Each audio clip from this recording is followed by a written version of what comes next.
there's a multitude of challenges an organization will have, right? What if you were to just outline, I do X, Y, and Z, like really well? Like, what are maybe the 3 to 5 things that you think that you do really well when working with a brand that maybe helps them change and shape the way the company does business? Yeah, without question. I mean, our bread and butter is on the leadership and the management development. And with that is because a lot of folks, Chris, you'll see this, is that you're a good runner and you're a good jumper. Man, Chris, are you a good runner and a good jumper? So guess what? We've now promoted you to head of swimming. Right. Like, what? Yeah. What? Yeah. And so what happens is they'll look at someone that's performing at a high level, make Right. the assumption that this ascension to now management, Right. especially in sales, holy cow, that sales is the wildest bunch of them all. Right. And I work with so many sales executives. Yep. And they'll go out there and they'll use some of these systems that are out there, and do that. But what happens is once you might be a really good performer by closing deals, be a killer hunter, right? Yeah. Yep.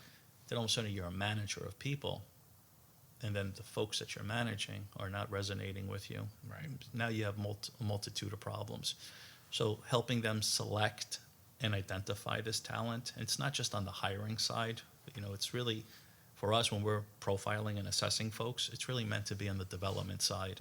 So assessment, profiling, emotional intelligence, all of that, we have dozens, I'd say over 70 right now, very advanced profilers.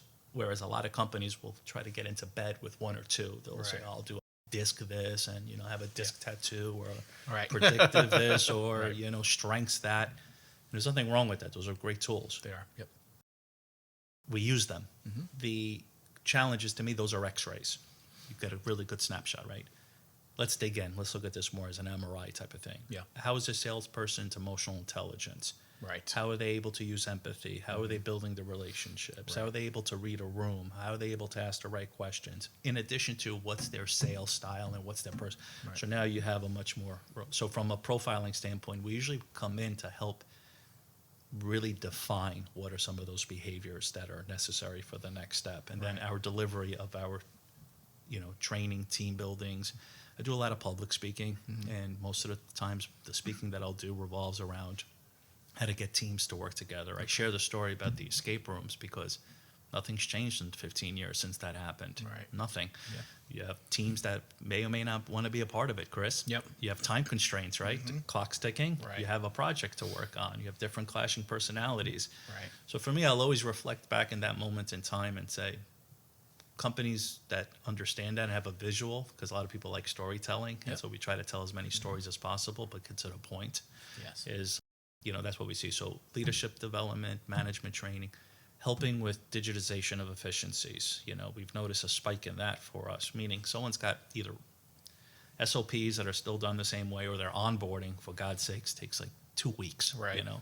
Like, no, you can cut that down. Use technologies, use some learning systems, do something so that by the time the person hits the floor, They're ready to go. they're ready to rock. Yep.